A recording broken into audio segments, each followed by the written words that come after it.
without fear before our enemies. We have sworn an oath to restore Biafra, or we die in the process. There will be no retreat and no surrender. If the option they give to us is to seek our restoration by violence, every living thing living in the zoo will be destroyed. All the animals will be destroyed. It's a promise and a pledge we're making to them. They must understand that we just don't...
Good morning, wonderful people, great Biafrans, wherever you are. This very morning, afternoon, or night, depending on where you're domiciled around the world, we welcome you to our Friday Q&A session. This very day, the 16th day of April, in the year of our Most High Elohim, 2021. The time now is 11 minutes past 7 a.m. in the land of Biafra, which means it is 11 minutes past the top of the hour, regardless of where you are around the world. If you're listening to us, this is a live presentation. And as I welcome you, please allow me to encourage you, to ask you to welcome your relatives, your friends, wherever they are. I know that for some people, we broadcast till very late yesterday and took calls up until the very early hours of this morning. I have not gotten much rest or sleep myself, but I did say we're going to come on live this very morning, and that's what we are doing, because once in a while it is good for us to get a feel of what you're thinking, a pulse, your advice and your guidance as well, because remember that this is a family all over the world, IPOB. It is good that we should be able to consult our people, should I say, as widely as possible, which we can only do via this very medium, via this very program this morning. Once again, I welcome each and every one of you. Good morning, good afternoon, good evening, and good night to some of you, because I do know that some people have already woken up in the Far East, and some people, it is their midnight, and for others, they are still in the evening of Thursday the 15th, especially those who are in California, those who are in Seattle along that very corridor. I welcome each and every one of you this very morning. And as always, we are, should I say, simulcasting on a lot of platforms. We are on YouTube, University of Radio Biafra on YouTube. We are on Twitter, of course, at Mazi Nnamdi Kanu. We are on Instagram at Mazi Nnamdi Kanu Official. We are also on my page at Mazi Nnamdi Kanu Official on Facebook. If you can, if they will allow us this very morning. Yesterday, they did all they could to try to frustrate us.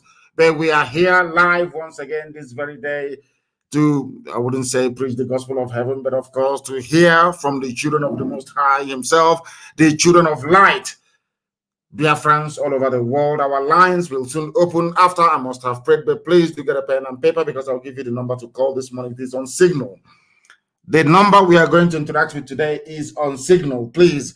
And I would advise you to take down this number. +44 is a UK number. +44 77 61 82 53 46.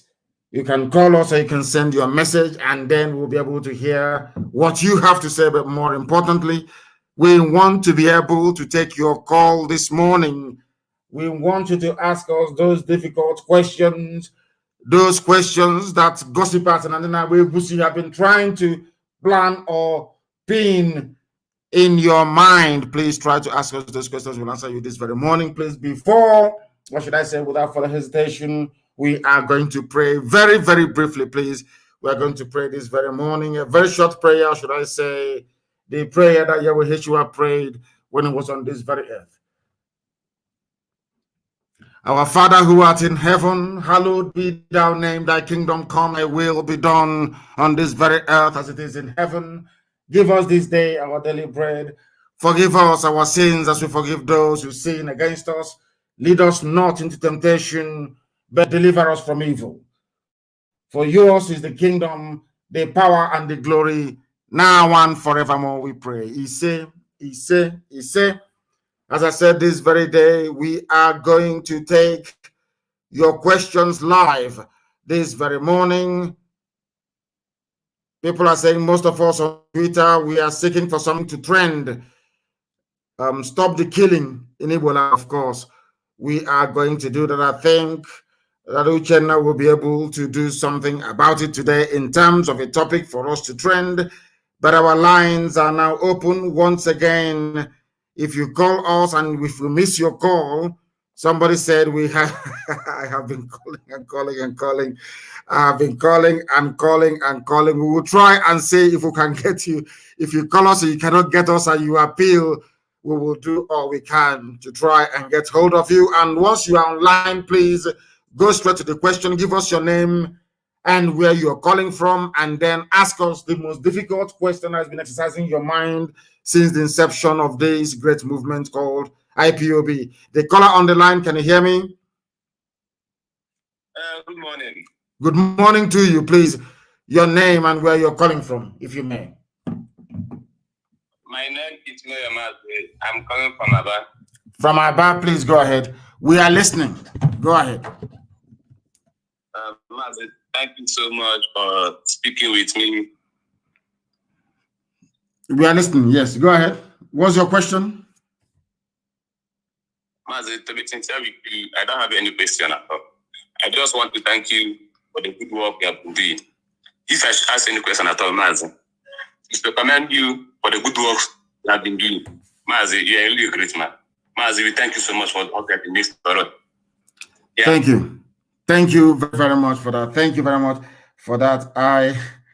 Thank you. I do appreciate it, but I would very much like people to bring their questions to the table this very morning. I need very, very difficult questions so we can answer them. The more difficult your questions are, the more we are going to be able to answer them. Very, very important, please. There are people who are calling us, of course, as usual. They will call. And if you do miss, or should I say, if you're finding it very difficult getting hold of us, we will endeavor to try to get back at you. The caller on the line, can you hear me, please? Good morning, sir. Good morning to you, please. Your name and where you are. I am Kinsley Chidionaka. And where are you calling from? I'm in Italy. In Italy. Thank you very much. Please go ahead. Yes, sir. Yes, sir. I commend you for all you have been doing for us in Biafra land. Thank you. Yes, sir. So, sir, I want to ask a question on what is happening in Port Harcourt, like, this election. Is Iguacha?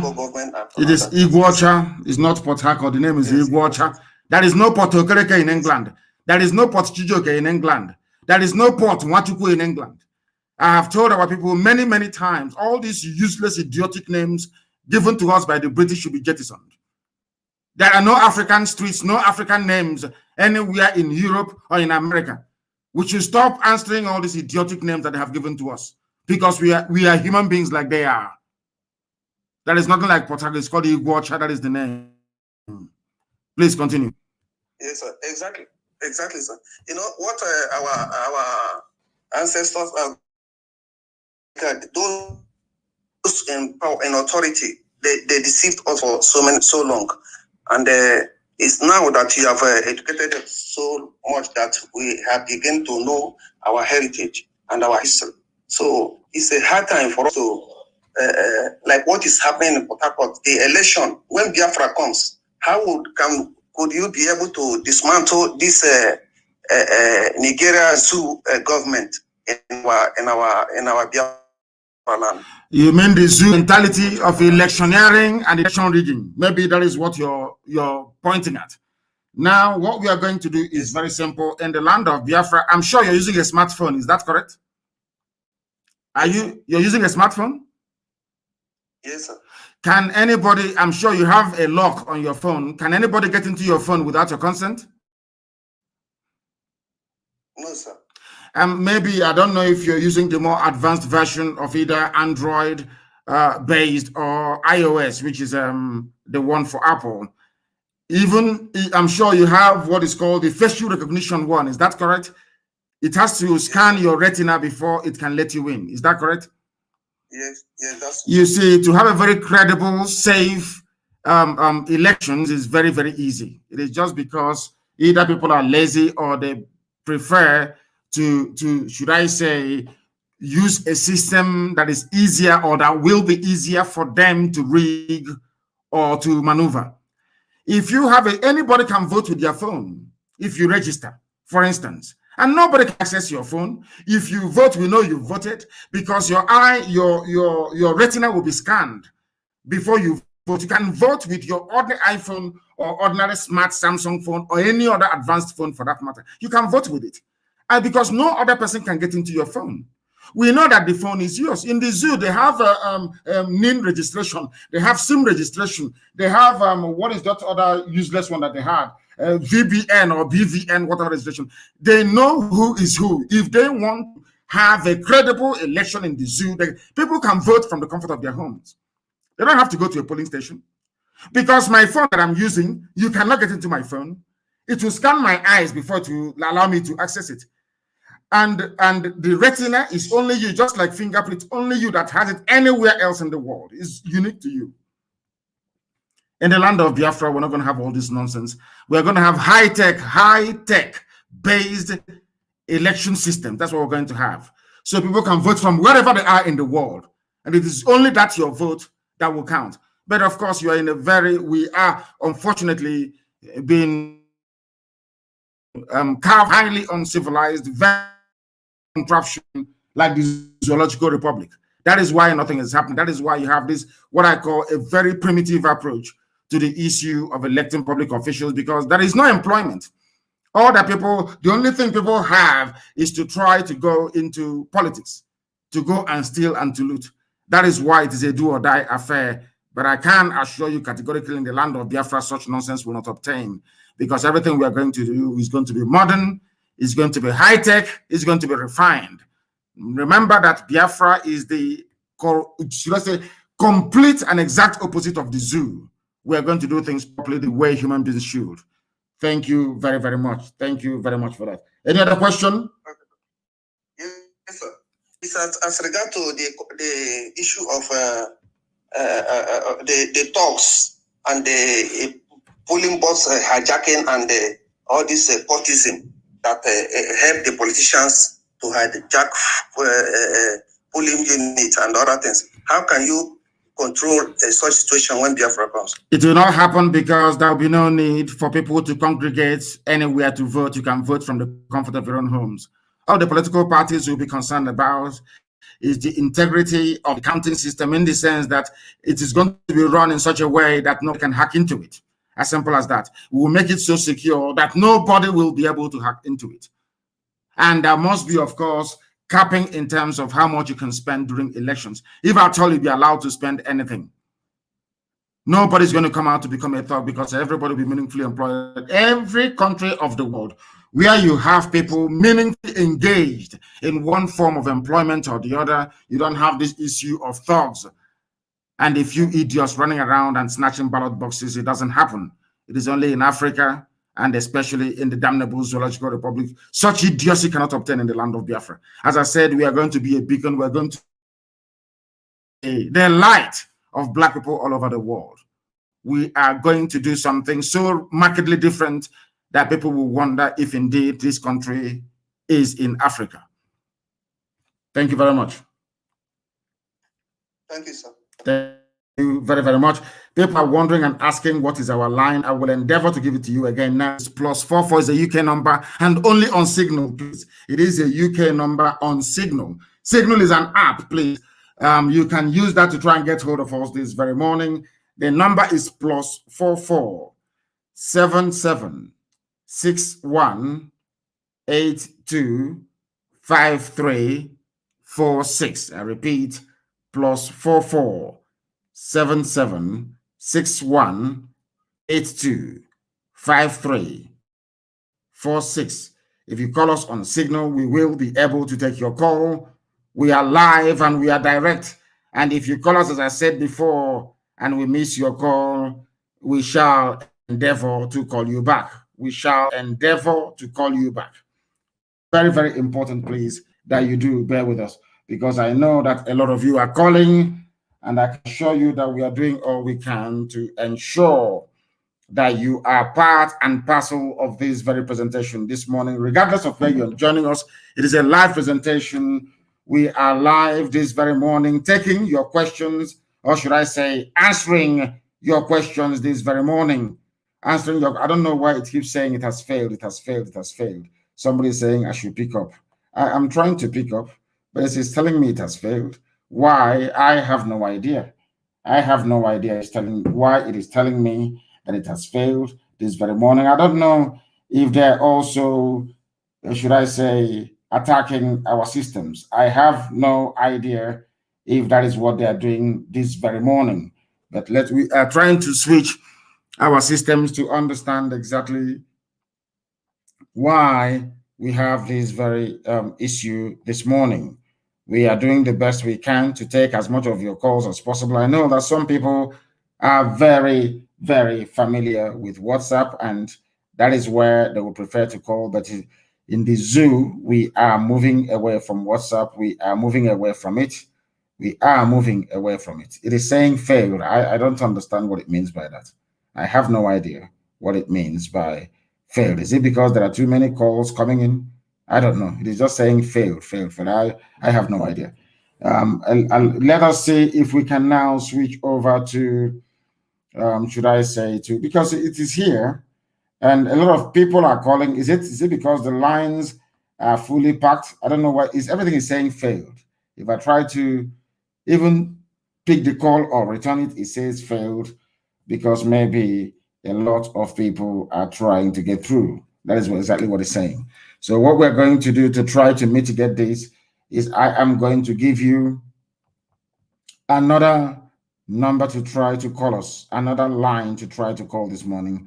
This time around on WhatsApp, you will see Radio Biafra University. That is where you will see the number is +1, is a US number. I think that was the number I used in the US when I was there a couple of weeks back, or should I say a few months back. The number to call is +1 on WhatsApp, please. The other one is Signal. Signal is not picking up this morning for some bizarre reason. The number to call on WhatsApp is +1 346 399 0188. I repeat, +1 is the US number, +1 346 399 0188. +1 346 399 0188. This number is on WhatsApp. Let us try to see if it is going to work.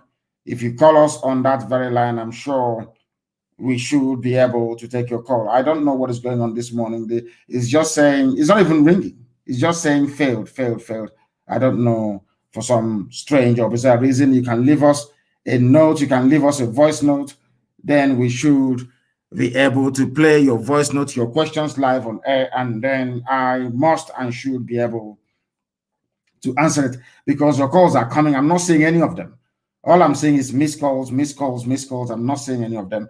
I don't know if anybody can tell us exactly how to deal with this very issue because a lot of calls are coming in, but it is not ringing out. We cannot see it. Perhaps I should try to switch off the system and bring it back on again. I do not understand why it's behaving like this. Now it is, I think it's jammed actually. I believe that it is jammed. We are live and we are direct, and I'm thinking, let me see if I can take calls from the other line. I have a caller on the line on WhatsApp. Can you hear me? Good morning, sir. Good morning to you. Please give us your name and where you're calling us from. My name is Okoye Chinedu. I'm calling from Istanbul, Turkey. From Istanbul in Turkey. Please go ahead while listening. So I've been following you for a while and I really like what you are doing. And I say, let me use this opportunity to greet you for opening the eyes of our people. Nigeria is really bad and we don't want it anymore. Nobody in their right mind wants the zoo. Nobody in their right mind would want a zoological republic. It is not possible. Nobody with their right senses would want or wish to come from a place as backward, from a place as idiotic, from a place as primitive as the zoological republic. That is why we are doing all we can to remove ourselves from it, to go back to who we were before the white man came, because the white man has no right to come to Africa to create nations in Africa. They have no right to do that. And we cannot allow them to continue with such idiocy. I cannot go to Europe to create a country for them. They are not God. That is why we have been misled. Everything they bring to us in Africa, we swallow it hook, line, and sinker, be it religion, be it anything that it is. We can't allow it to continue. Japan is doing very well. Most countries in the Far East Asia are very, very indigenous, and they are doing exceptionally well. There is no reason why we cannot replicate the same in the land of Biafra, and of course, effectively across Africa. As a matter of fact, it is about time we stop behaving like idiots and reason like human beings. Thank you very much for your call. I have another caller on the line, if I'm not mistaken. This caller on the line on WhatsApp, give us your name and where you're calling us from, please, if you may. Yeah. Good morning, sir. Good morning to you. Daniel Naudo. I'm calling from the zoo. Which part of the zoo are you in? Lagos. Thank you very much. Please go ahead.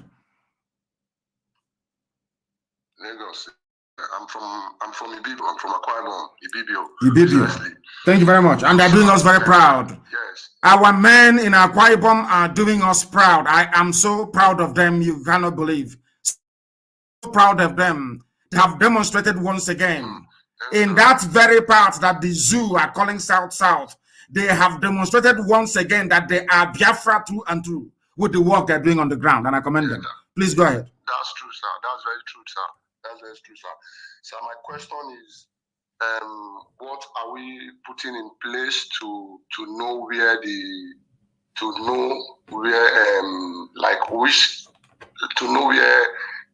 remaining terrorists, where they are in the bushes and in the farmland, the remaining place where they are, because it's like once the security move from one location to another, they now move in there again to attack people.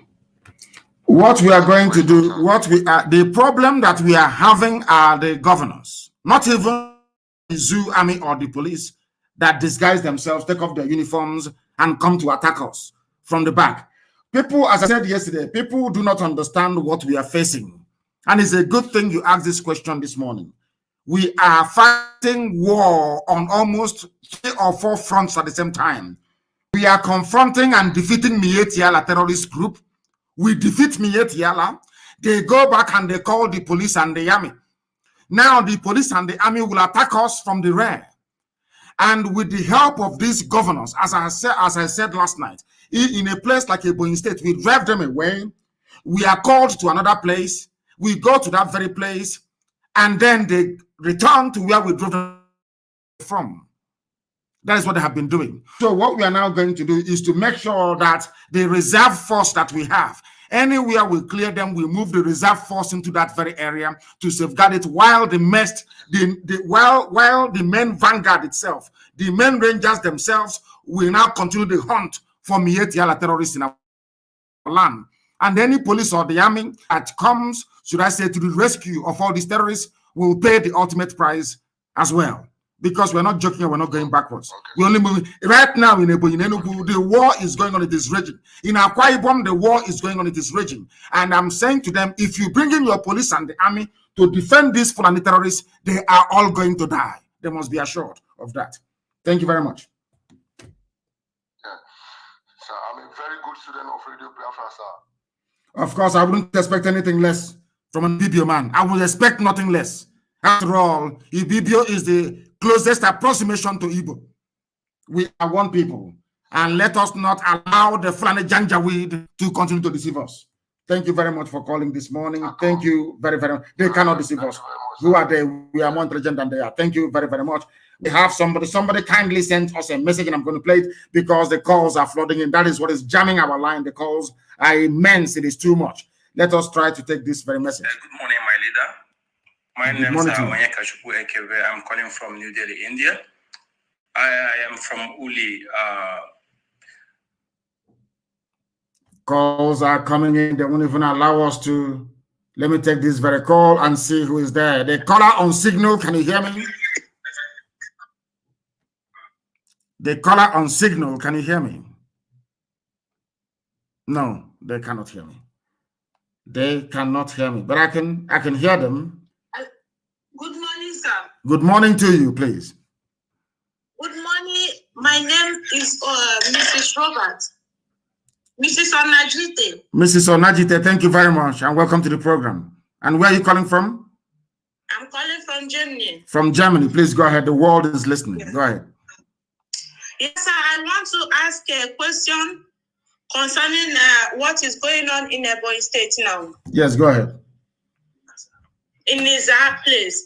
So, because we know you are a leader and you are a father, I know you cannot side the one person and leave the other side. Yes, I want. Like what is going on in Ebonyi State in Nizar now? What is happening?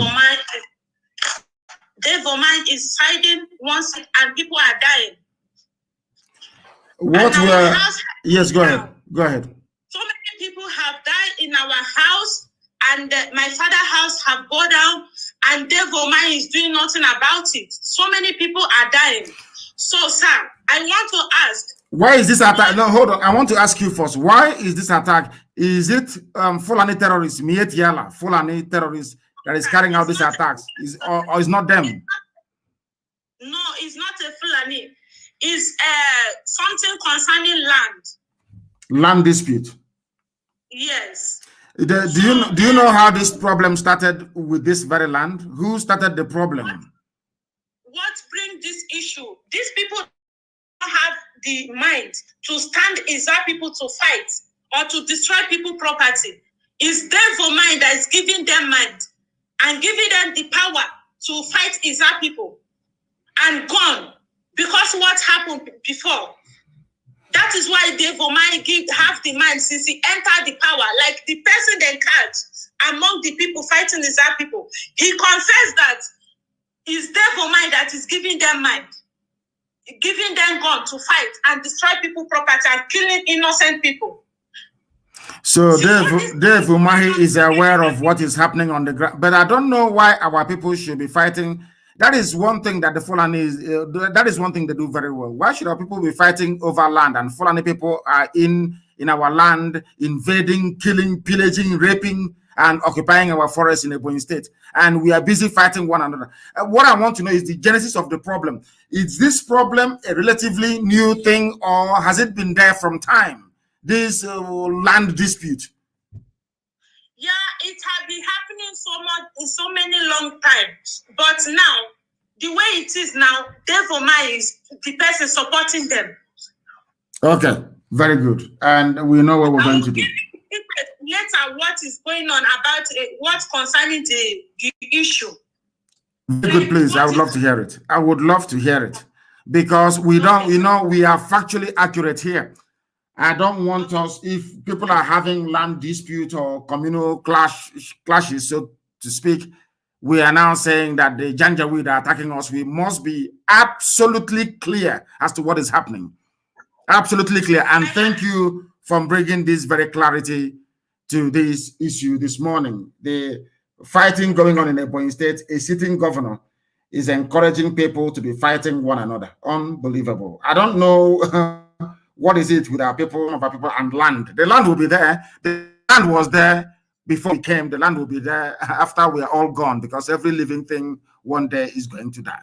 The caller on the line, can you hear me on signal? Can you hear me? Your name and where you are, please. Good morning, our great leader. Good morning to you. Yes, my name is Heja Meze. I am calling from Republic of Ghana.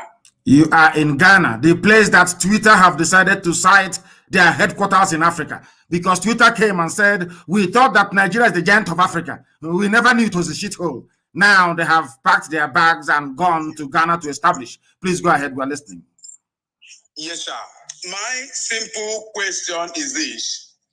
With the manner our governors are doing in the land of Biafra, the way other people are sabotaging us, doing everything humanly possible, aiding and abetting, serving the Fulani Janjaweeds to get their conquests. I am suggesting, is it not high time we give them a shaking hand so that when others see that we have attacked them, they have a visible attack on them, or anything that is connected and related to them? I think it will help us and give a warning to other people who might migrate newly to do the same thing they are doing.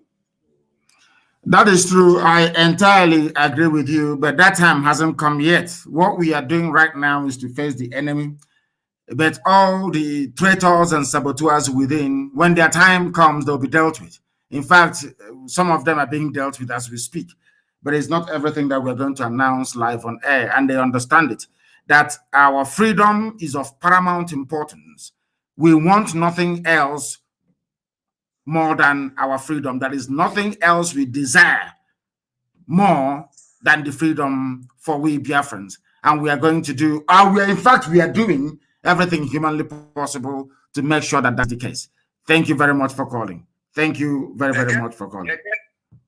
Again, sir, there's another thing. It's like a question and like a contribution. Go ahead. As they are parading themselves in this their 2023 conquest of Igbo president and this, is it not wise enough for us to seal down anything about campaign, anything about whatever that their ambition in the Biafran land? Because the more we give them that space to do their campaign and do whatever rubbish they are doing, they are thinking that they have arrived.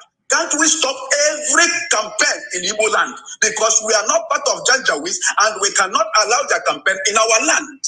Yes, what you have said is absolutely critical, but there is one mistake we don't want to make. There is one mistake we are not going to make.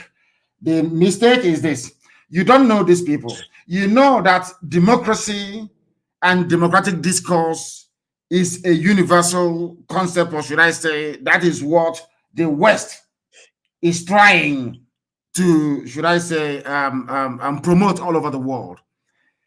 What they want to do,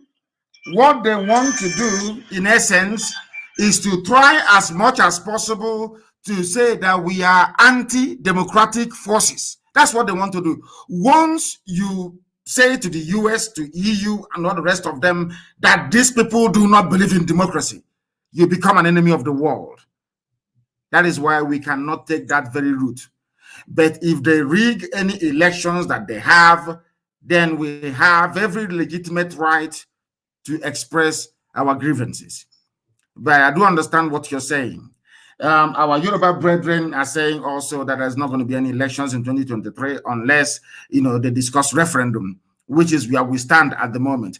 But we must be very, very careful not to do anything that will allow the zoo to go to the Biden administration, or to go for Britain to help them to go to Europe to say that these are anti-democratic forces. Once we do that, they will try as much as they can to shut us down. So we must proceed very, very cautiously. Very, very cautiously. Thank you very much. Thank you very, very much for that. There are, of course, the useless Facebook. They are cracking and trying to make our life difficult, as always. They are trying to make our life difficult, as always. But we are going to stop them. They can't stop us from broadcasting this very morning. They can never, ever stop us from broadcasting this very morning. We are live and we are direct, and heaven is bearing us witness. Let me go to the line to see who is there. If you are used to calling, please, I beg of you, allow other people to try and call as well. We cannot afford to appear undemocratic. Once you do that, is over. If you have called us in the past couple of months, please try not to call us again. Please allow other people, other first-time callers, to call as well, please. Very, very important. Allow other first-time callers to call us as well, please. I have a caller on the line. Please give us your name and where you're calling us from, if you may. Good morning, my leader. Good morning from here. My name is Pastor Jack. I'm calling from the zoo. I just like my last brother, my leader, just asked. All of us understand that most of the difficulties we are going through now are the governors in Biafra land.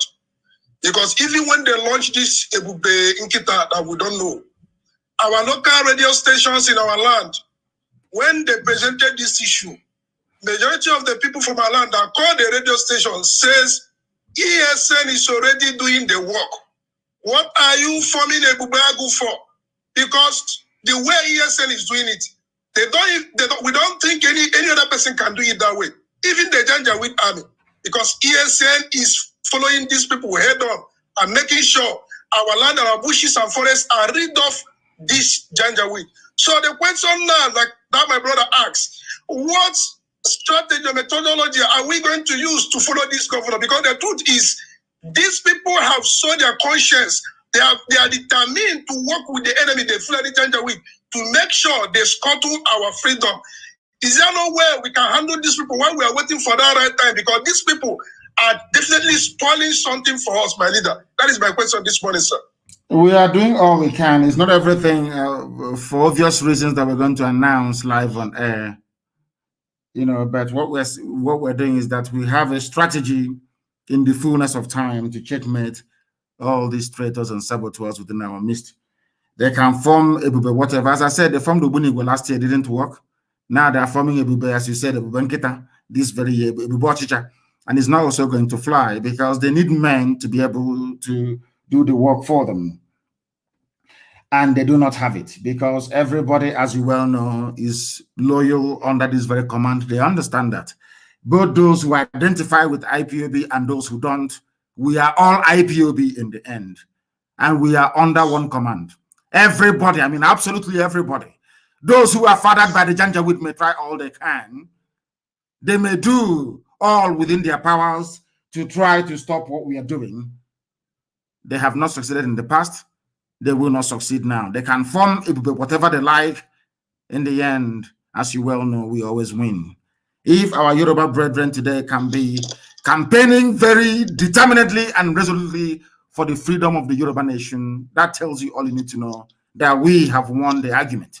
We have won the argument, and we must proceed, should I say, very cautiously. We are at a very critical juncture right now. We don't want to do anything that will allow them to go to the world and say, oh, did we not tell you? This is who they are. This is how the Biafra is going to be. Why do you think they floated this Bibochicha? It's because they want an internecine warfare within the Biafran family, so that the world will say, oh, can you see them? If you give them freedom, this is how they're going to behave. We know how the Fulanis operate. I wouldn't even be shocked nor surprised if they have a hand in the flare-up of the boundary dispute that is happening in Israel right now. That has led to the, should I say, loss of life of very innocent people. But we are on top of our game, and they understand what is coming. And as I said, it's just a matter of time, and it will happen. When I was telling people about the zoo, army, and police, you didn't believe me. I said, a time will come when they will not be on our streets. Today, they're not there anymore. If they are on our streets, they will die. They understand it very, very clearly. And today, our streets are clear. So one day, I'm telling you, you shall look for saboteurs. You will never find them. One day, you will look for all these traitors. You can never find them, because they'll be dealt with. Thank you very much for calling. Thank you very, very much for calling. We are live and we are direct, and of course, the idiotic Facebook is doing all they can to try to make our life a misery this morning, as they always would, they always will, but they're not going to succeed. If you have called us before, please refrain from doing so. Allow other people to try to call as well. I have a caller on the line on Signal. This caller, give us your name and where you are. This is Radio Biafra, and we are live and direct. The whole world is listening. Good morning, Mazi. My name is Emowa Chinoso David. I'm calling you from Anambra State. Thank you. I am actually calling from Amobia. Please, Mazi, one thing I want to ask, that this whole stupidity of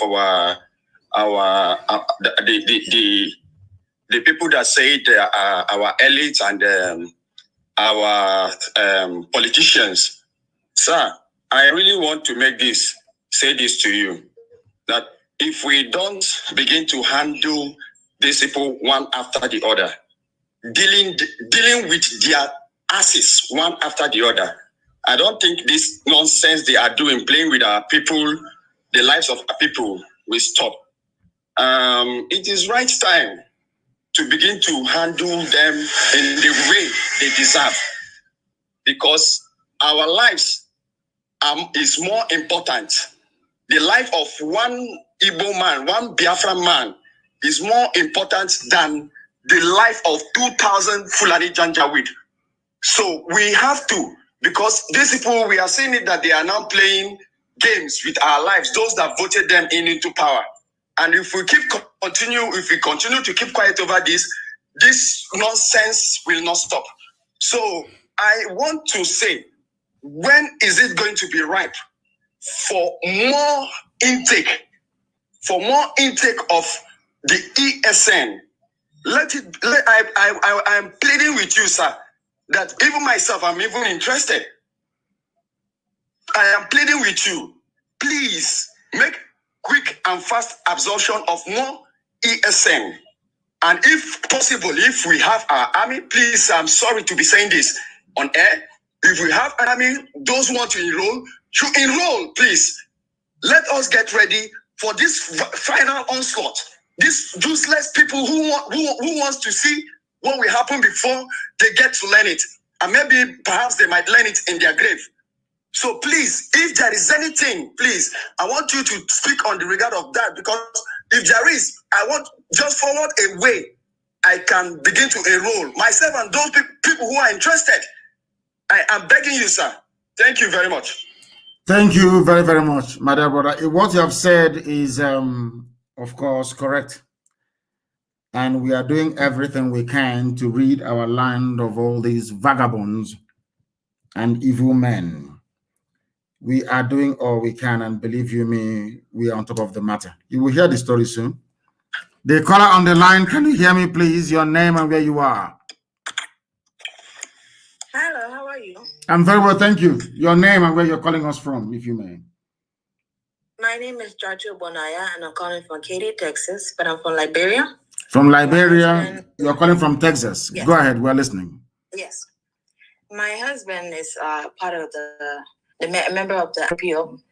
And I just want to say thank you so much for the good work and continue doing what you're doing.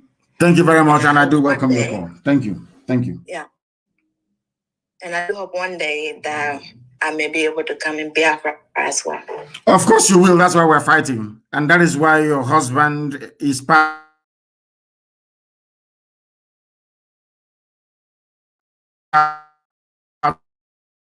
to be able so that the land of Biafra is for Biafran children all over the world. We are tired of living abroad. We are tired of living abroad. We are tired. We want to go home. Thank you very much. Thank you very, very much for your call. Thank you very much for your call. We are live and we are direct. And Elohim is bearing us witness as always.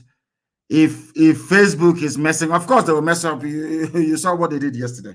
If they mess you up, please go to Instagram. Instagram is also low data usage. Go to Instagram. If you have not joined Instagram, go and join.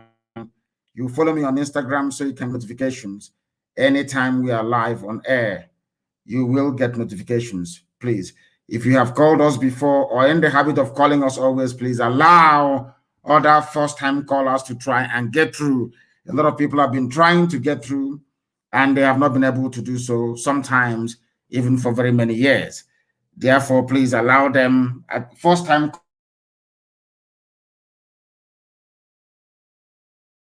callers to get through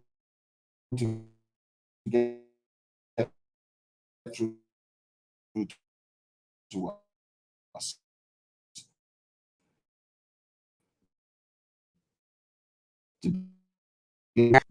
No, can you hear me? No, they cannot hear me, but I can. It's counting for them. I don't know why they cannot hear me. They call on signal. Can you hear me? No, they cannot. Let's take this other call. The caller on the other line of WhatsApp, can you hear me? No, the call could not connect. Only in the zoo that WhatsApp is they can't connect. Only in the damnable zoological republic. Let us take this call. The caller on signal, can you hear me? Hello. Yes, please. Your name and where you're calling us from, if you may. Good morning, sir. Good morning to you. Oh my God, I can't believe this. My name is Mazi Nnamdi Kanu. I'm calling from London.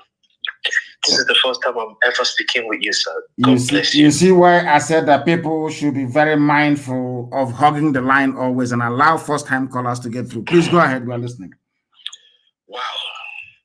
Am I speaking with Madiki? Yes, you are. Of course you are. Jesus wept. I'll record today in my diary. Sir, I am from Kent family in London. My name is Mazi Nnamdi Kanu. Yes. This is going to be my diary, honestly. Sir, 3 questions. I'll get straight to the point for other callers' sake. It's regarding the new London UK coordinator. I'm aware we have a new coordinator, one Honorable Messi, someone I can't remember the name. Yes. Sir, the matter is this. I'm aware there was a time London was suspended and eventually the suspension lifted, and recently we had a new change of coordinator. And I don't know whether you quite are aware, since the new coordinator came, I'm part of the executives in the family. We've not heard anything from her, and apparently everywhere is silent and waiting for action from the new UK coordinator, and nothing is happening. And it's getting, if I'm not mistaken, this is getting to the 4th, 5th, or 6th week since the new change of leadership was now.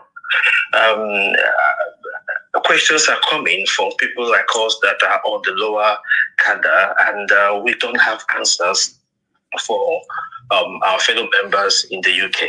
I'm speaking on personal experience, and it's kind of troubling when there's no one to really relate to it, to give answers to some of the little administrative things that we used to do every day.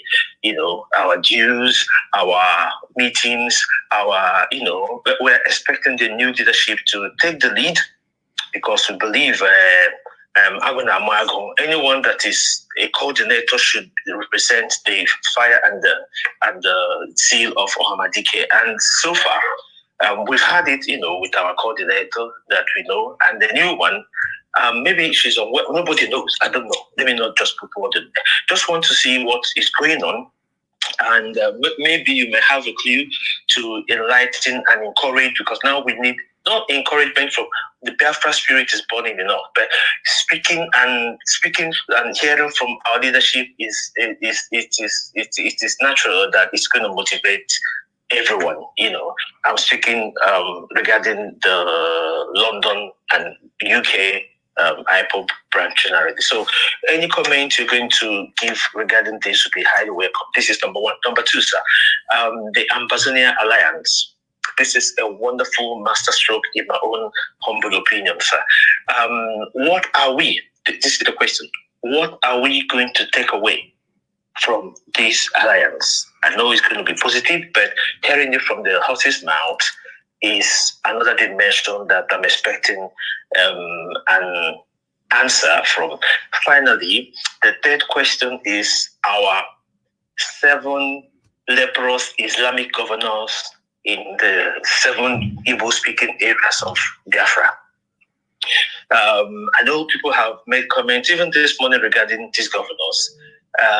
Sir, I think, in my own opinion, and also I'm expecting you to make a comment or two regarding them, I think IPOB should judge these people and come out with judgment upon their head, and not just their head, their families.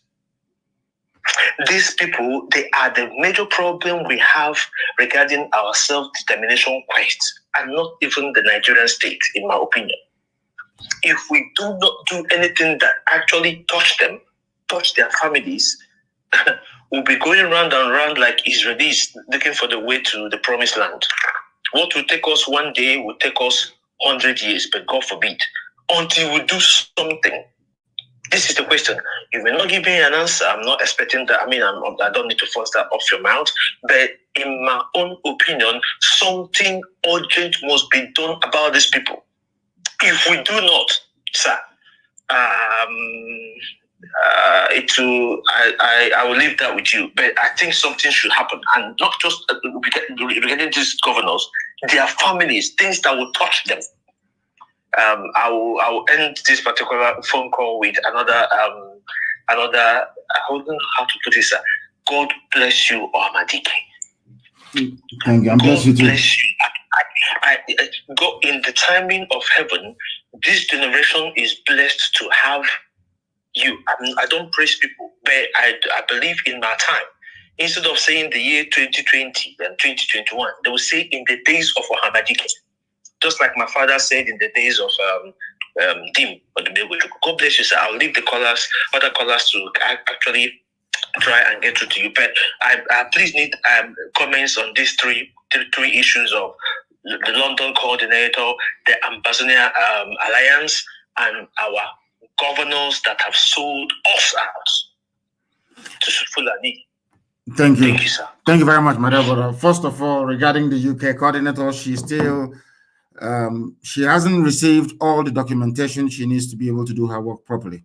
And I'm asking the previous UK national coordinator to do it before 7 p.m. this evening. Hand over every document in your possession so that our sister will be aware, or should I say, be knowledgeable about the structures we have in the UK prior to her assuming that very position. I'm asking Dr. Okachi to make sure that before 7 p.m. UK time today, that our new UK national coordinator is in possession of all the documentation she needs to be able to perform her role properly. She cannot contact people if she doesn't have them. She needs them, and it must be handed, I said must, before 7 p.m. today in the UK. Regarding the Ambazonia alliance, as everyone knows, sometimes you use your tongue to count your teeth.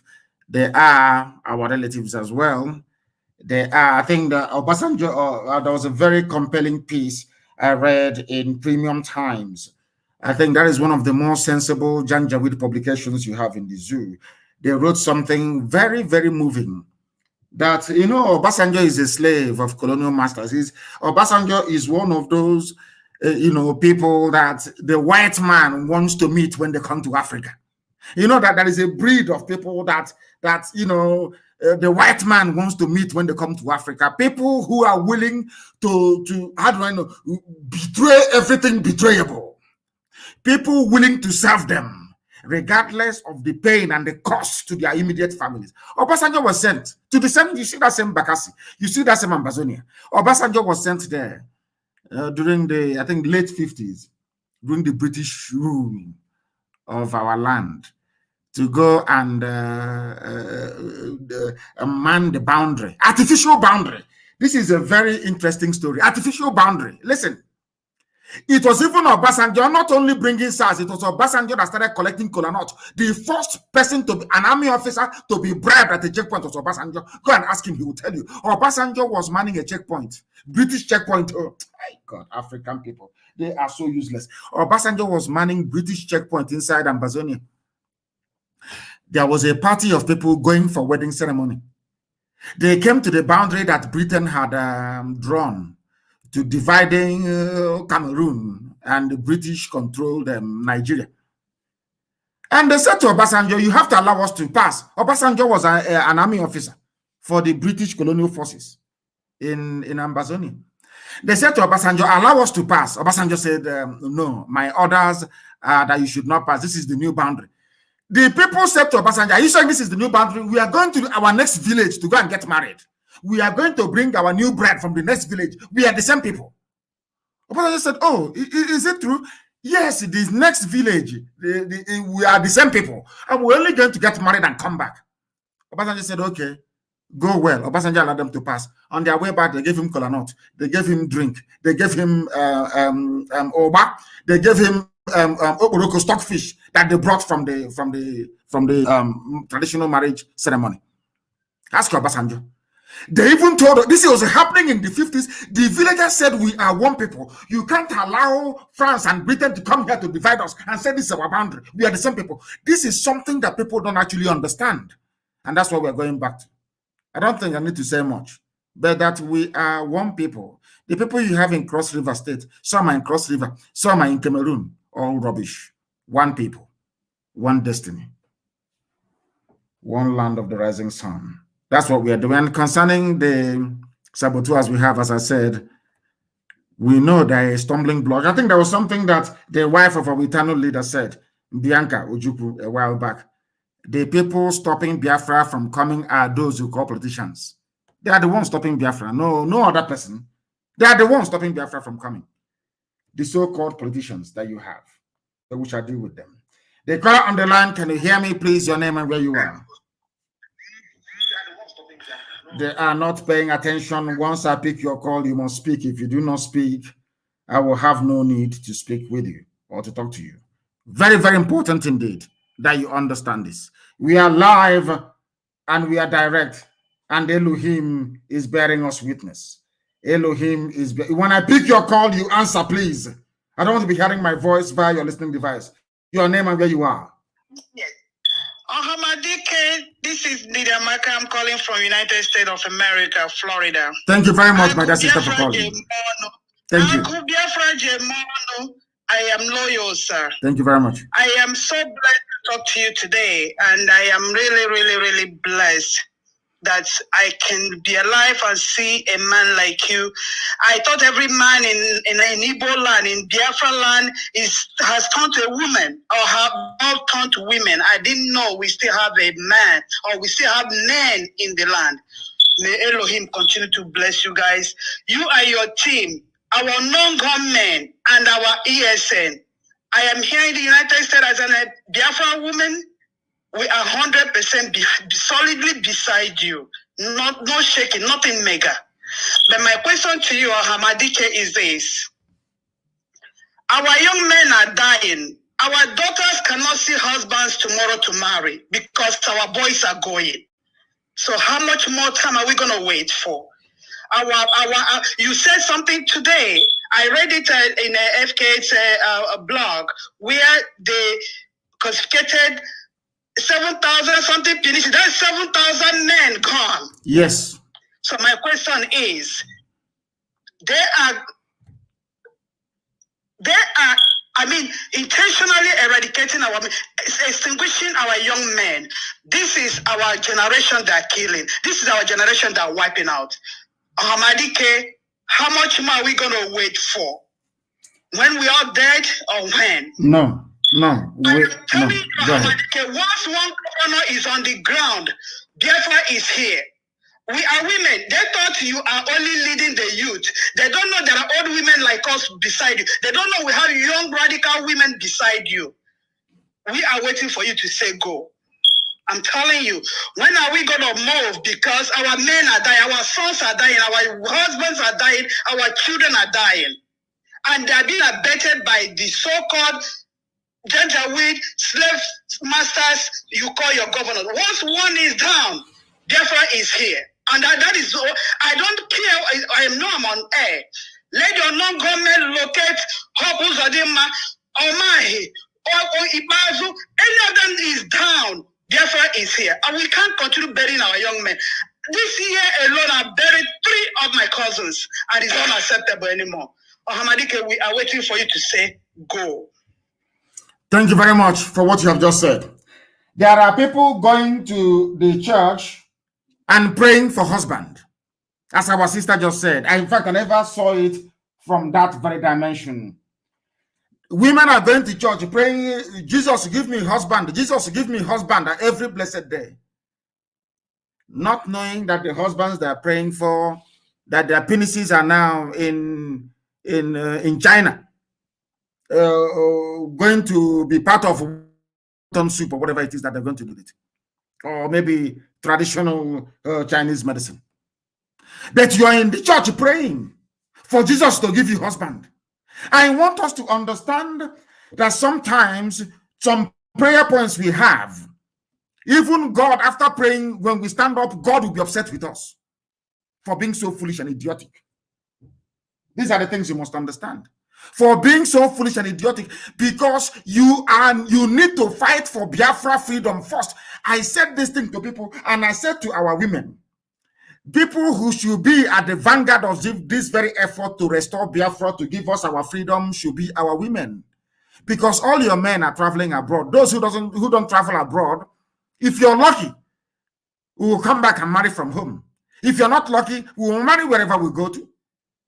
You know, if you go outside and you see a nice woman, attractive woman, somewhere you fall in love with her, you know, love has no boundary. You go, you marry her and you stay there. That is one sister not married at home. That is a diminution of our way of life, our culture. Our children will not be raised in the way of the ancients. This is something that we need to understand. Stop going to church and praying for Jesus to give you husband. Go and fight for Biafra. Biafra is what is going to give you husband, because all those men that SARS are killing, courtesy of the British High Commission, all those people that you now have their penises all the way in China, they will be alive and they will marry all of you. This is something that we must understand. And the time to understand it is now. That this very movement we have embarked upon, you must understand, please. It is even for the benefit of the women. You must understand it. We are live and we are direct. Let's take this call. The caller on signal, can you hear me? The caller on signal, can you hear me? Oh my goodness. They're there. I can hear the static on the background, but they're not saying anything. So we move from this very person to go to the next person that wants to speak to us. We need people that wants to talk to us. If you want to talk to us, we will take your call. The caller on signal, can you hear me? Mazi, thank you. God bless you. May your days be long, my Lord. And you too. Thank you. Mazi, please, I have a question for you. My question is this. Please, look at Ohaneze, look at the governors, look at the people I call the group of Ifulefus and saboteurs, look at police and military, and look at other pro-Biafra agitators. Mazi, you promised us that you will answer every question here. Please, explain this thing to me. Because these are questions that they ask us when we go out there to preach Biafra. Before then, my name is Brian Daniel. I'm calling you from New York. Yes, good. It's past 3 a.m. here, and I just have to be awake to make sure I speak with you, because here on Radio Biafra is where we worship. So my question to you is this. Among all these people that I've mentioned to you, can you gently explain to Biafrans how this group of people all got it wrong, while you and the IPOB have been accused of claiming to got it right? My number one question is that, please. Number two, do you think that if these governors will turn back, looking at what you said yesterday in your live broadcast, you said if they will go back into their bedroom and think for 1 second, do you think that you will have room, IPOB will have room to forgive them if they go back and think, as you said yesterday? And again, will they be forgiven? Looking at what you said the other time, that they will be tried in public. If found guilty, will be hanged. That's my number two question. Then again, one more thing that I want to say is that there are 3 things that has been destroyed in Nigeria.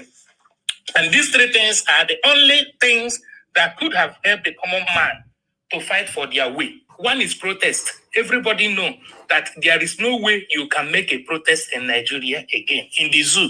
Example is what happened in Abuja, where they hired thugs. Everybody saw it. So they have killed everything about protest. Then election, where we can select who we want to lead us. Everybody saw what happened in Imo State. And you also warned us last time that we should not go and vote. We disobeyed you.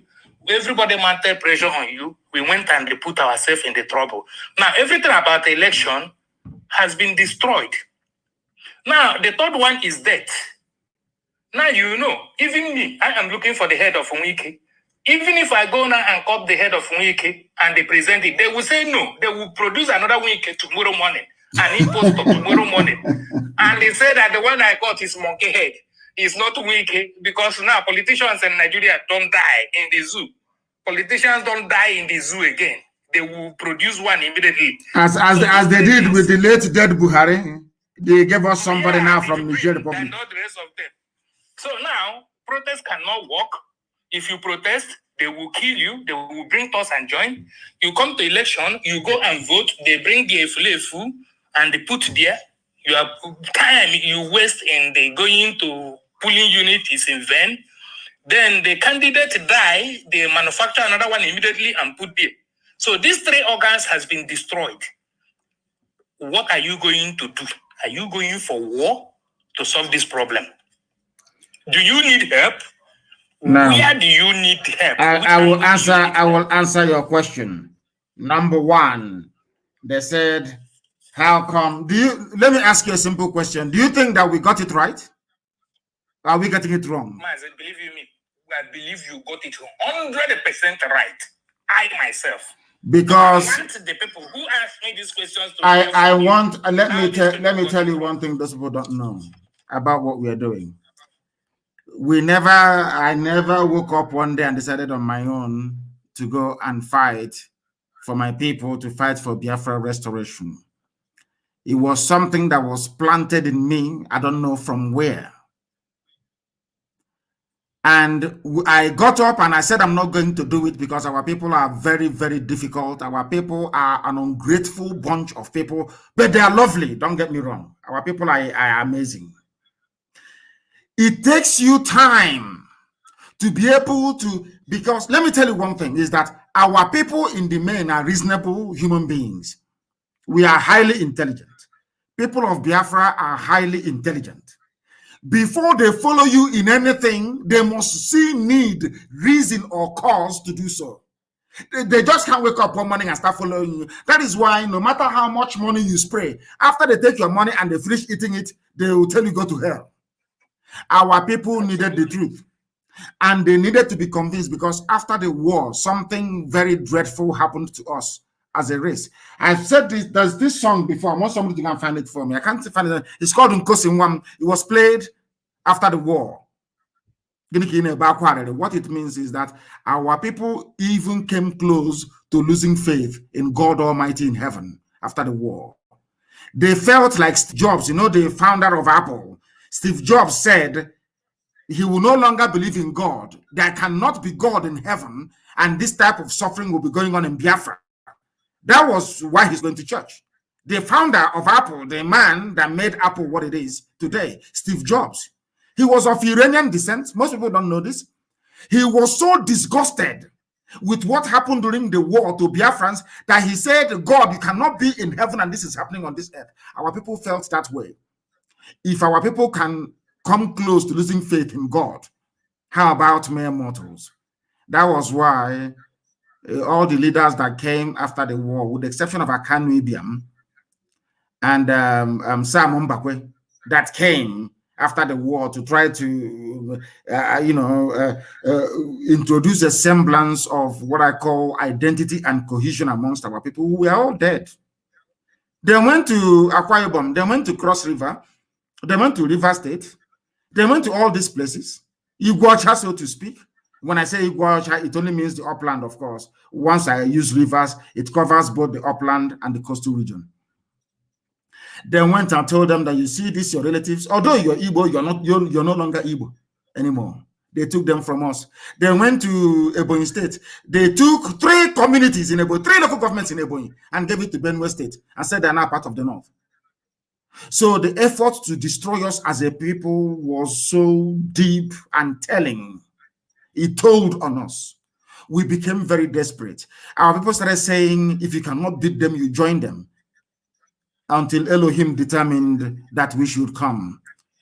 What we are doing is to beat them, never to join them. We must be, if we cannot beat them, we beat them. That is why we stood on the ground of truth, because we know that there is something that is irreducible where we come from, which is truth. That was why we say, Ezioku Bondo. Once you stand on the path of truth, our people will follow you. Anywhere you go, they will follow you. They will sacrifice anything for you, because that is who they are. They are lovers of truth. They never found people that were able to speak the truth and damn the consequences until Chukwokikabiama determined that we should come. Until we came. Now they said, these are truth tellers. And then we are going to follow. That is why we are where we are today. And concerning what you said about soldier go, soldier come in the zoo. Do you know that this thing you said, I have been to the US many times and explained to US politicians that you are asking us to be part of, or some of you are arguing that Nigeria should be won because of what you're getting. But every avenue to effect any positive change in the society has been denied to people. If you don't have electricity, you want to generate electricity, they will say, no, you have to go through NEPA. You want to change your government, they will say, go and vote, and they will rig it in front of your eyes. We explained all these things to them. Yet they refused to understand. That was when it dawned on us that some white people will prefer Africa to be in perpetual darkness because it makes them to feel good. And we don't have the type of natural boundaries you have in most Southeast Asian countries that manage to beat colonial mentality. There they have natural boundaries. Even when the colonial masters left, they went back to the drawing board and redo their own natural boundaries. If we had a Biafran nation, if we had an Oduduwa nation, if we had a Middle Belt nation or Arewa nation, nobody can rig elections in it. Because nobody can loot the treasury because you're the same people.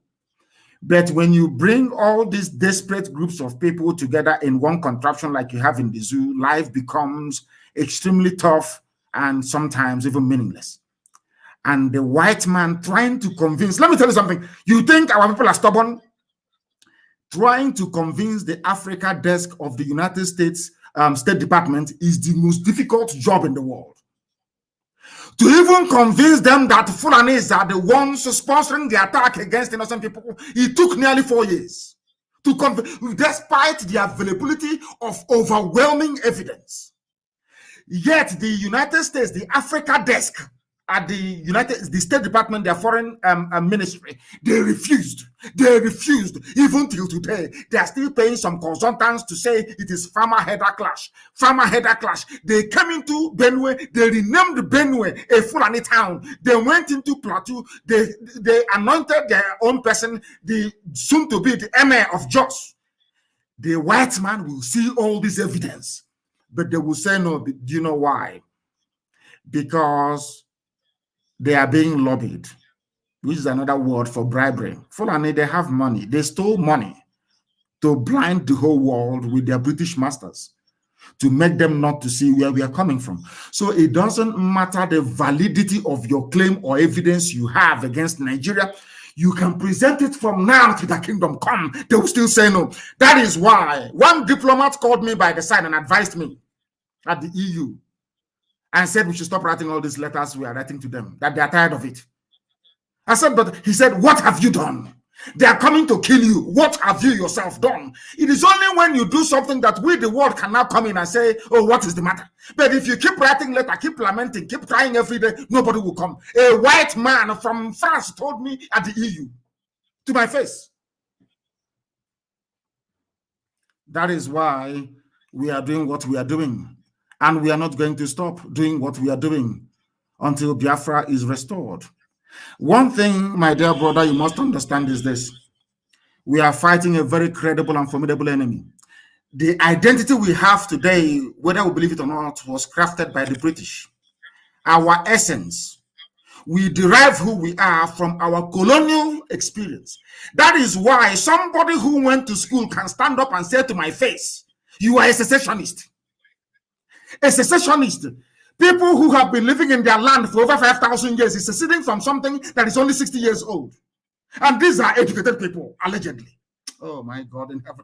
We are fighting the ignorance of a black man because most black people are naturally stupid. That is what we are fighting. Once you conquer that ignorance, everything becomes easier. Look at all the years we have been preaching. Every type of name they called us. People today in Yoruba land agitating for freedom, we are calling us names only 2 years ago. But we remain resolute and consistent. Now they have gotten our message. And I do believe that in time to come, Middle Belt will get it as well. And everybody will be free. If we are not prepared to die, there is no way we can have freedom. That is why we are going to fight with all that we have to be free. We are not going to allow them. Look at Hope Uzodimma, the Sarakin Fulani of Imo State. Some people in Imo State are calling him Governor Hope Uzodimma. And these are the people you are fighting to save. They know that Hope Uzodimma got there through the back door, that the Fulani imposed him. Abba Kyari single-handedly picked him because he's a criminal. He's a 419. That is the type of leadership they want to foist on our people so they can control us. Our people, they went to school, they know all these things, but they cannot do anything about it. Because they have no soul, they have no conscience, because they're compromised. And that is why this very effort, this very fight must continue until we win it. Thank you so much, Mazi. Thank you very much for calling. Mazi, will you forgive the governors if they come back to you? Everybody is for God to forgive. It's our duty to present them before God, and God will decide. Who am I? Am I God to forgive sin? Can I forgive sin? Can you yourself? Can you forgive sin? Can you forgive? No, sir. Can you forgive sin? Not at all. And it's for God to. When they meet God, then God will decide what to do with them, whether to forgive them or not. When we pray, even the Lord's Prayer that I prayed this morning, forgive us our sins. When I was praying, I said, Nnamdi Kanu, forgive us our sins. I said, God, forgive us our sins as we forgive those who sin against us. It's when we present them before God, then God will decide if he is going to forgive them. Those people are evil. Do you know how many people they've killed?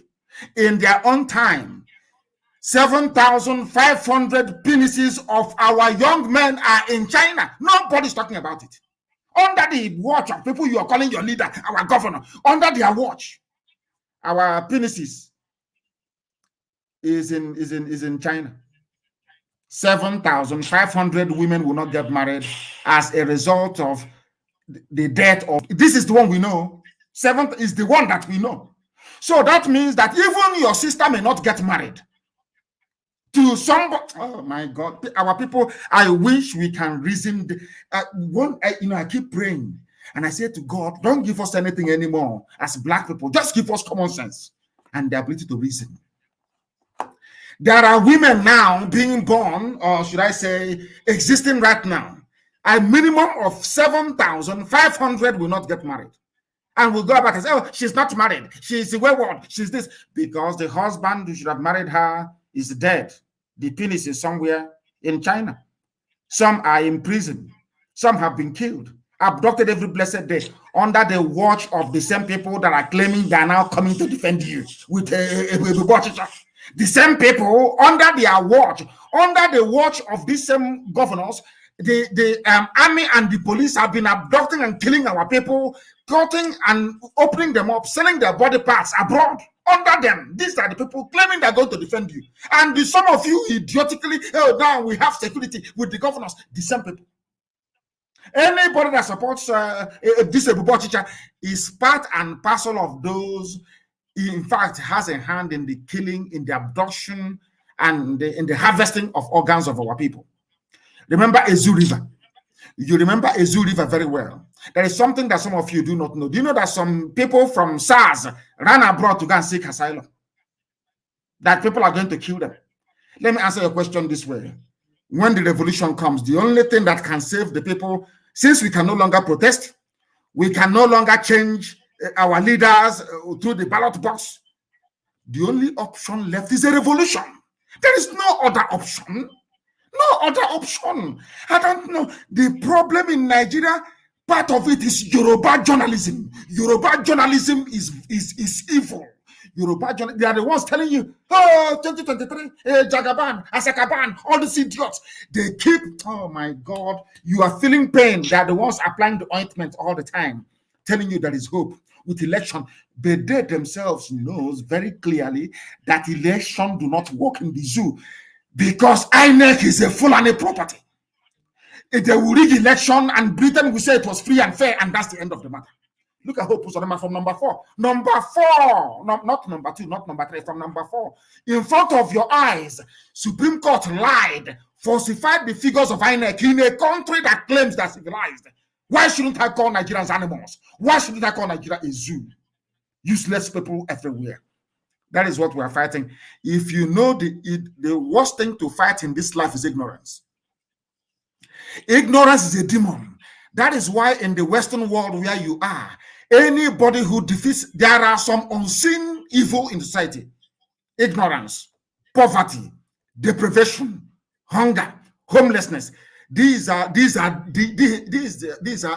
demonic. That is why if you defeat hunger, they call you a saint. They call you maybe St. George, St. Matthew, or whatever, because you have defeated something that the eyes cannot see. You know, if I'm fighting with you now, I can see you. Maybe you hit me, I hit you back. But you are fighting something that is invisible. Hunger is invisible. Deprivation is invisible. Poverty is invisible. For you to fight and conquer it, oh my God in heaven.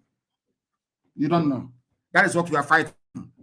We are fighting an invisible enemy, but I thank Chukwukika Abiyama in heaven that we are winning. Yoruba journalism, believe you me, is worse than SARS. Yoruba journalism is so virulent, it's untrue. I pray that they repent. I pray that they repent. That Nigeria is still standing today is partly down to Yoruba corrupt journalism. They are the problem, and that is why the Fulanis have taken their forests over. That is why the forest of Yoruba land is gone to Fulani Janjaweed. Because of the evil of Yoruba journalism.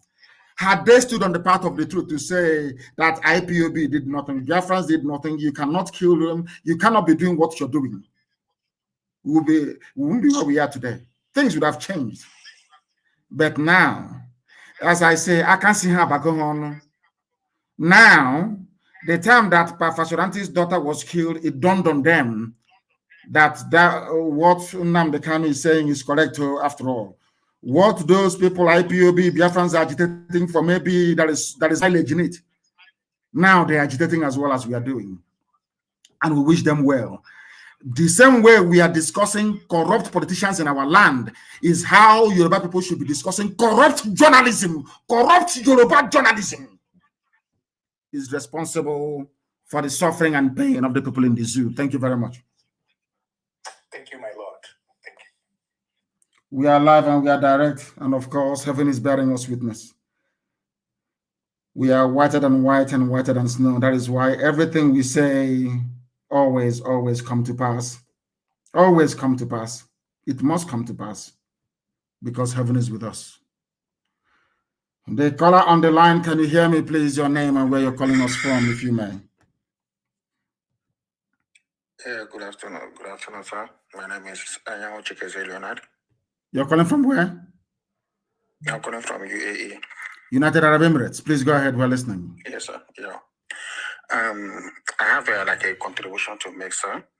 Actually, this is my first time to reach you for many years now. This is my first time. I will come today as a blessed day to me. Regarding the leaders that will emerge in Biafra land, whenever Biafra comes, I have a contribution to make. And I believe that the lawmakers, those that will be the lawmakers, they are listening as well. To all political holders, I am saying that anybody that will emerge as a political holder, his or her family must be in Biafra land. His children, everything, wife must be in Biafra land. Not the ones that you are a leader, your children are schooling abroad. No. It must be under the law as a law. And that type of law should be under rigid law, not flexible. It must never be changed. All the children must be in Biafra land. Hospital, everything, you are sick, you must be treated in Biafra land. Not the type that you are sick, you'll be flown abroad for treatment. Another one is for the so-called governors. Please, sir, they have done a lot. And we have endured a lot. As the previous scholar has said, if one of them is down, I think others will learn. Keeping them, romancing them will never solve an issue. Keeping them, romancing them, complaining, crying, it will never solve any issue. When one is down, others will learn. So these are my two areas of contribution. Thank you. Thank you very much for calling, and I welcome it. There is something called fallout and consequences. Can we handle it? I can, but can you? Those guys, they are evil. Believe you me, they are evil. The caller on the line, can you hear me? Yeah, good morning, sir. Hello. Good morning to you. Raise your voice for me, please. Okay, sir. Okay, sir. Is it okay, sir? It's better now. Your name and where you're calling from? Okay. My name is Austin. I'm from Igodomi. Igodomi. The key that opens the key. The key that opens the key. My goodness. Yes, Go ahead, sir. please. Yes, sir. I'm calling from Italy. I want to know, all of us now, we are all one because we are Biafra. Of course. We should have love for each other. Yes. So my question now to you, when are we going to change this narrative? Because this governors, this killer, this demonic, this blood sucker, they kill us to gain their position in politics. Yes. To become a governor, president, whatever they want to achieve. So when are we going to change now to start killing them? Because our brothers are dying every day. I'm hearing here. There's somebody I'm with him for many years. We are together. He just visited Udana. He's gone. He's gone. My goodness. He's gone. He went to Ebony. He's gone. He's not coming back here again. He's not coming back. I'm not seeing him again. Only phone call. Then he's gone. He's gone. When are we going to? Who man is not supposed to see today? What is happening? When are we going to take what rightfully belongs to us? The land belongs to us. It didn't belong to them. No. They are protecting their children. Wait. My Lord, when are we going to take the narrative? Be just my own time. Please. We need to start. It has to be a revolution. I agree with you. Yes. And as our brother it has to be a revolution. Because the thing is that you cannot protest. You cannot change your leaders through the ballot box. They are killing you every blessed day. There is nothing that you can rise up and say, oh, I'm proud of this very thing where I come from. The only alternative is a revolution. And as I said to them during NSAS, when they introduced their tribe and religion and all that nonsense, as I said, that is why Yoruba journalism is evil. When they introduce their tribe and their religion and all that rubbish, because they want a Yoruba man to be president in 2023. They never knew that they were mortgaging or sacrificing the future of their own children. We must rise up in a revolution. If you allow, let's say, a group of people to do it, they will label it a tribal takeover of Nigeria. I know them very well. That's what they do. Britain is in control of, I wouldn't say control of world media, but they have significant influence. Fulani, they have over $30 billion to bribe anybody bribable to make sure that their own narrative is what gains traction at the end of the day. What we are going to do is very simple. We continue this campaign we are on until the people will one day come out on the streets and say, we are no longer going back unless you give us a referendum. And when that happens, every politician will be in trouble. We must be able to rise up and confront this evil. As the previous caller said, what we are going to have in the new Biafra. Nobody can travel out, not nobody. If you're a politician, you cannot travel abroad for medical treatment. There'll be no siren when you're going to work in the morning. If you cannot take public transport like other people, you go home and you sit down. The only people who can travel with siren is the president or the prime minister of the various ethnic nationalities we have. Let's say Igodom, their premier will be able to travel, not even with siren, with dispatch riders, because there'll be no noise. The only people that can make noise is the fire service, the police, and the ambulance. Nobody else can make noise. Your children must not even school in Biafra land. They will go to the nearest school to your house. The nearest person, when you're sick, you cannot travel more than outside the nearest hospital to your house. These are the things we're going to have in place. Such things cannot obtain in the zoo. And then Biafra land, there'll be no generator. From the president down. If we don't have light, the president will not have light. If we don't have light, not even president, the prime minister will not have light. If we don't have light, the politicians will not have light. So there'll be no generator. We must make sure that our national grid is working to give us power 24 hours a day without fail. For you to have all these things in the zoo called Nigeria, or for our lives to be better, I agree with you, there has to be a revolution. A very serious, bloody revolution. But let me tell you one thing about why revolution can never work in Nigeria. It can never work. Let me use the NSAS as an example. During NSAS, Fulani managed to convince their servants, the Hausas, not to come out to protest, to join the NSAS protest. Because being black people, all they saw, all they wanted to see is a Nigeria they can take advantage of. That's all they wanted to see, is a Nigeria they can take advantage of. Because they think that they are very smart.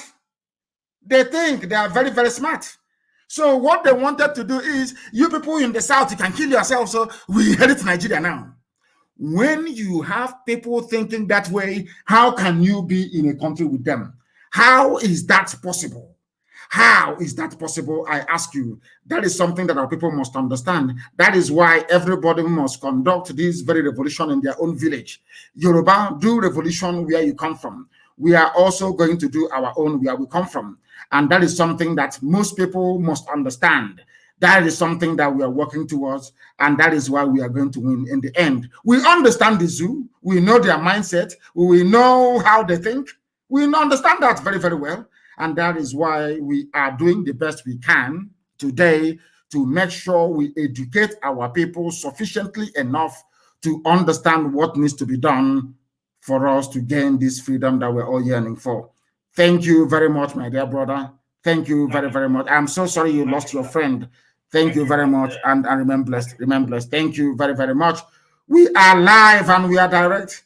And of course, heaven, as always, is bearing us witness. Heaven is bearing us witness as we speak. Let us go to the line to see if there are people there to call us, or should I say, give us the benefit of their own opinion. Absolutely. As always, this one has crashed totally and completely. I mean, the WhatsApp the number I've just given to you is not even, people are not even allowing, it can't even ring. To make matters worse, it cannot even ring. It's not even ringing out. Let us go to the line to see if we have people there on, oh my word, so many people trying to get through to us. The caller on the line, can you hear me, please? The caller on signal. The caller on signal, can you hear me? Hello, good morning, sir. Good morning to you, please. Your name and where you're calling us from? Tom from Sapele. From Sapele, please go ahead. Yeah. I just want to ask a question. I'm from Ijoland. Yes, go ahead. I know you are not familiar with Ijo side, so I will use Ebonyi State as an example.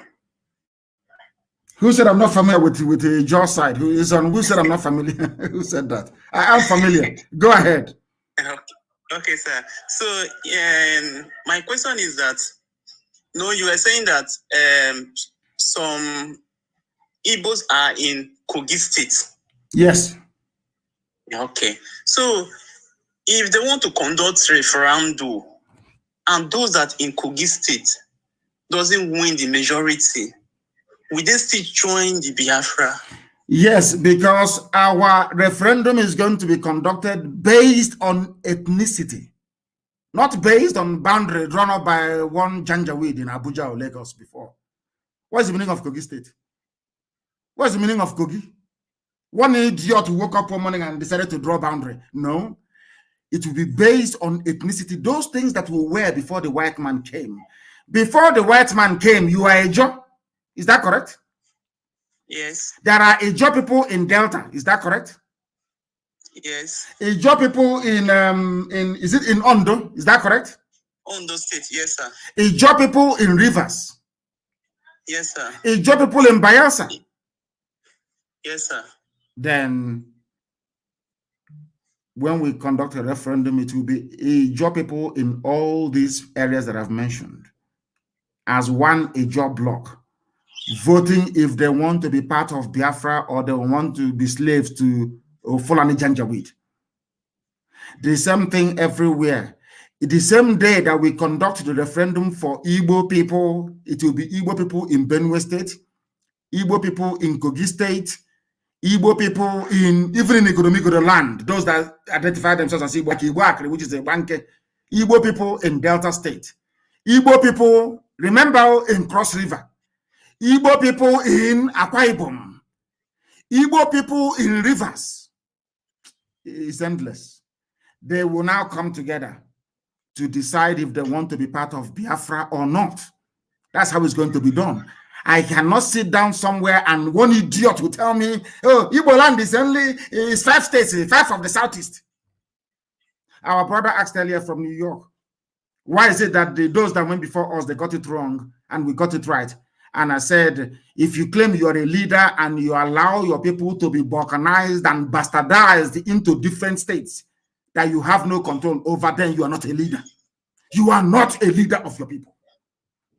Look at what is wrong with it. Even if I want a Ijo to be a nation on their own, that is my preference in life. I want a Ijo to be a nation of their own, to have their own prime minister running the affairs of Ijo land with a Ijo value system.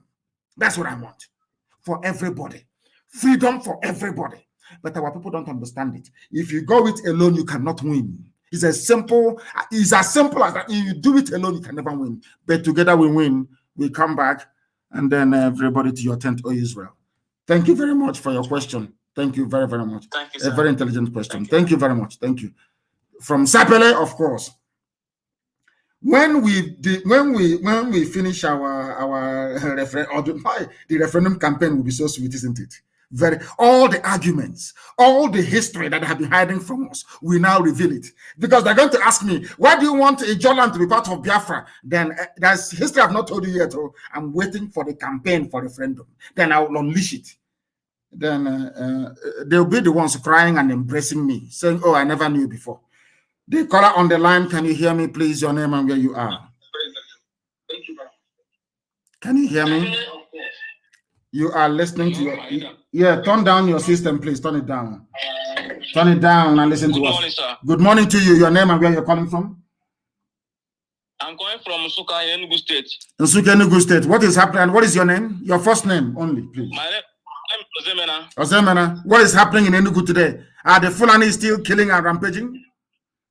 Yes, sir. Fulani attacked Ibagwani the first day, sir. 2 days ago, Ibagwani. Did we repel them? Did we stop them? No, they come in by 10 o'clock in the night, sir. They came in the middle of the night? Yes, sir. Has the Enugu State governor said anything? He hasn't said anything yet. Enugu State governor hasn't said anything yet? Yes, sir. After an attack against his people in Ibagwani. And and he's a leader. Unbelievable. Yes, sir. A man that I happen to like very much. Is unbelievable. And I don't know what makes people leaders. Your people are being killed and you're quiet. And you're quiet. Anyway, go on. Ask your question or tell us what you want to tell us this morning. Please, we need your help, sir. A lot, sir. Please. Where exactly do you want us to come in? Which territory is having problem now? Tell us. Yeah, Nsuka West. As for Ibagwan, Okuje, Okutu. I am sure that men on the ground are listening. Men, does it mean that the Fulanis, they have a camp there? A settlement there? Illegal settlement? They have a camp, sir. Where is the camp located? Okuje side. Okuje forest. My goodness. It seems there are so many, We drive them from one side, they go to another. That is called Yafo. Like Rolling Stone Mock. You go to one side, they go to the other side. Huh? How many are these people? Do they ever finish? My goodness. No, we'll do it. It will be done. You will come back next week Friday and tell me what happened. Because we're going to move into that area. Of course, we are going to. It's Eastern Security Network. Anywhere we are needed, we go there immediately. We are everywhere. Where is it? There is a Bagwan is under attack as well. Where is the Ibubatoro? Where is it? Just making mouth. People stand up and talk rubbish and go back to the comfort of their homes with their siren every day. Fulani, they're very clever. They chose idiots to preside over our lives. That is why things are the way they are today. But it can no longer continue. It can no longer continue. We are live and we are direct. This is early in the morning. It is to 9 in the blessed land of Biafra. I should say, I think it's about 11 minutes to 9 a.m. in the morning. We are live and people are calling us from all over the world. My goodness. The caller on the line, can you hear me, please? Your name and where you are, if you may. The caller on WhatsApp, can you hear me? For the final time, can you hear me? Good morning, my leader. Good morning to you. Very, very clearly. Yes, your name and where you're calling from? Yeah, my name is I'm calling you from America, New York. From New York. Thank you very much. Yes, Bronx. From Bronx. Yeah, my leader, I'm happy. Yeah, I'm happy. Someone just called now complaining of what is happening in Nsuka. It happened to be where I come from. I come from a place called Enugu Ezike. Enugu Ezike, yes. And Enugu Ezike, yes, Enugu Ezike has become a new abode for all the Fulani that we are chased out from Ono and Abakaliki. All the surrounding villages, because we are located at the border with Benue. All the bordering villages in that very community have been overtaken by new Fulani settlers. So we are moving there. You will hear the story in the next few days. We are moving to that place to even push them further into Upper Benue. We are moving there. What you hear what will happen? You hear it. One other question, my leader. please, I want you to explain to us what you mean by chain of command before I ask my question, sir. Chain of command is very simple. The order governing every order comes from me, and I give it to to those below me to pass to those below them until it gets to the field officers we have. That is the chain of command. That order comes from only one source, from me. Yeah. And no other person. All right, sir. Yes, that's what it means. Why I ask this question is because in Nsukka district, yes, there was an internal problem, internal crisis, and the new continental rep, who is Tarimi, he jettisoned the national coordinator of Biafra land and even the state coordinator from Enugu state, and went down to the district and removed the district coordinator and brought somebody that just joined the struggle last year, and the thing is chairing the... No, it shouldn't happen that way. He should not be contacting, he should not have a hand. Africa Continental Rep deals with only national coordinators, does not have any involvement in the day-to-day running of the family on the ground. That is our structure. That is how it's going to be. That is how we are structured. I know that. That's why I wanted to hear from you, because I know he's listening. He just wants to ruin everything in our community, in our own district. He removed our district coordinator. Are you sure he was the one that removed him? Yes, I spoke with him before the day he went to our district. I even told him because of no, it shouldn't. Our Africa rep should be traveling to African countries and dealing with national issues. The issue in that very place should be dealt with by the Enugu State Coordinator under the guidance of Biafra Land Coordinator. If there is anything that our Africa rep wants to see done on the ground, he will tell the national coordinator of Biafra Land, who will now tell the state coordinator. And in fact, his remit stops at the national level, not the local level. Yeah. Yes, to stop any discussion. I want to conclude by saying I know that they are listening. The former district coordinator may not come back, but the person he put there now is just like Opus Odema. He just joined the struggle last year, and I don't think it will be good for us, especially now that we are facing the struggle. Thank you, my leader. Thank you very much for calling. Thank you. Thank you very much from the USA, of course. We are live and we are direct. Isn't it very funny how, can you see how all the Umunchoncho baby saboteurs, we are defeated with consistency, truth, and sound argument. Very, very simple. Very, very simple. They have been reduced to nothing. Let me tell you one thing that some of you may struggle to understand. Our people, some of you prefer to showcase your strength at home, like the idiots at Obunike yesterday, robbing a bank with the help of DSS to say it's IPOB that did it. You cannot go outside. Look at now in Enugesike. That is full an idea. You won't go there and do courtism. We are cultists. You are a hard man. We need you in Enugu now to go and fight the Fulani. You are in the village disturbing people.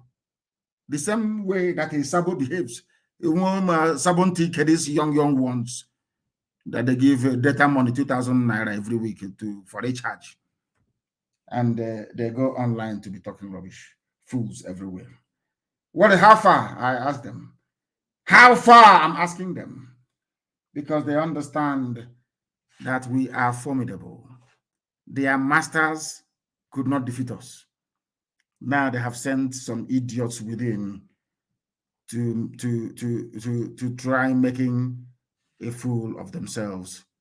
I want to call somebody who called me all the way from Germany. I want to get them back on this very program.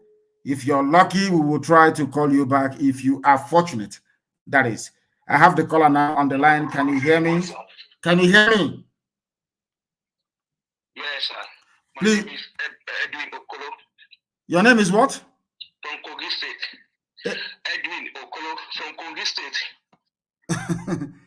Say that name again so the world will hear you. What is your name and where are you from?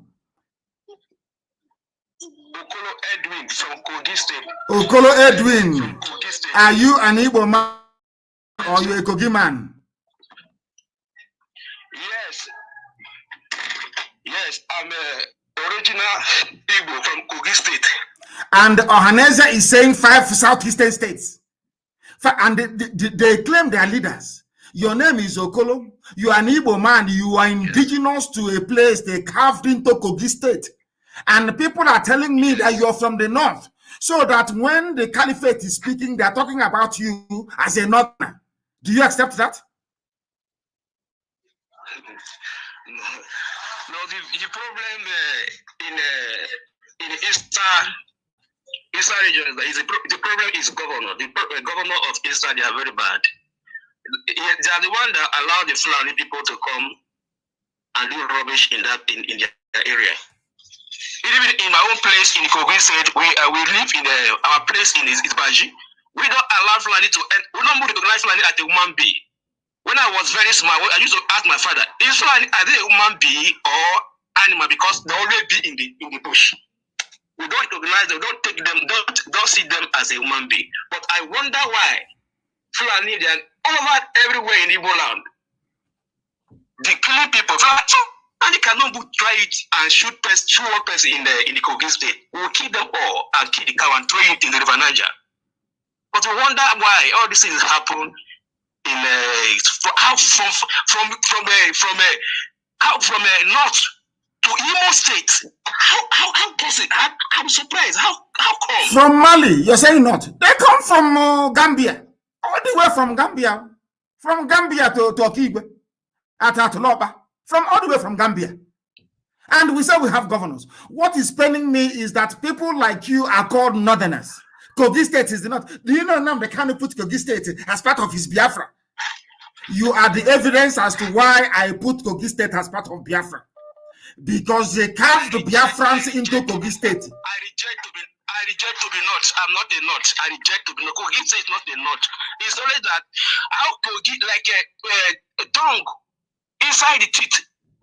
No, tongue is inside. The teeth cover tongue. See, Kogi State have border with Anambra State, have border with Enugu State, then have border with Delta State by River Niger, have border state by Edo State. It's a little bit far from it. Kogi State is supposed to be east. It's supposed to be unbelievable. It's supposed to be not. Unbelievable. Hey, Britain. It's all this dividing and sharing of this that causes problem. And what is there is the youth all the youth in Igbo land have to wake up, because we don't wait for our governor, we don't wait for anybody. We don't wait for anybody to. Anywhere we see Fulani with cow, we don't listen to king. We don't listen to anybody. Anywhere we see Fulani come with cows, we pursue them immediately. We don't take any order from anybody. We youth, we are very, very organized. Thank you very much. The youth have wake up.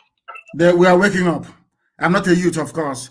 I'm an elderly man now. We have woken up, and the youths are doing the needful. What I'm trying to say. Go ahead. The youth at home, I'm saying, the youth at home. Yes. The youth at home have to wake up. And they have woken up, I assure you. Anybody doing cultism, go and look for the nearest Fulani and do your cultism there. Not in the village. If we catch you, you're a gunner. Go and do your cultism against Fulani. As they are doing in a Baji, in Kogi, that they claim is part of Fulani Caliphate. It will not be well with all those people, I'm telling you. Thank you very much, my dear brother, for this very enlightening call this very morning. Thank you very, very much. Thank you. I remember he is in Germany. So we are told he is in Germany. He's from Ibaji in Kogi. And he's supposed to be a northerner. When they say we northerners cannot, they include him. Zoo. Yes, please, my dear brother, on the line, your name and where you're calling us from. My name is Machuku Anthony. I'm calling from India. Thank you very much. Go ahead. I'm very happy today that I got you. And once again, I say, Meshugo, okay, God, I'm going to guide you and protect you. You say? And once again, I try to tell our people, wherever community is in Igbo land and Biafra land, try and join hand and chase Fulani from your land. I could remember from my town, Anam. Anam is the one fighting for the Fulani. Even this year they came. They gathered themselves and chased Fulani out. No matter whatever governor are doing, the bush, the Fulani are dominating.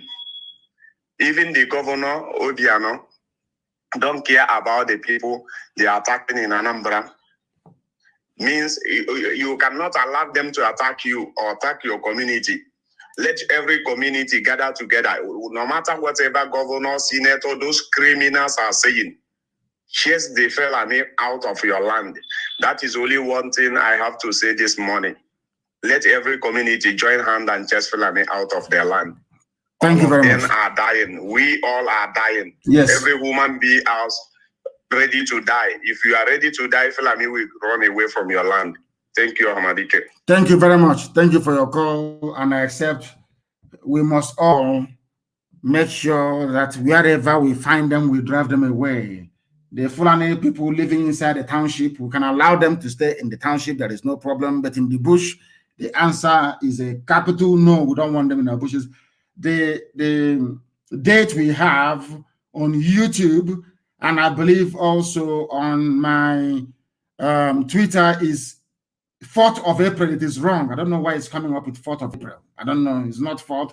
This is a live presentation, question and answer today, being Friday, the 16th of April. I don't know why it's showing 0404, please. So do not be discouraged. You're listening to a live presentation. The time now is 3 minutes past 9 a.m. in the blessed land of Biafra.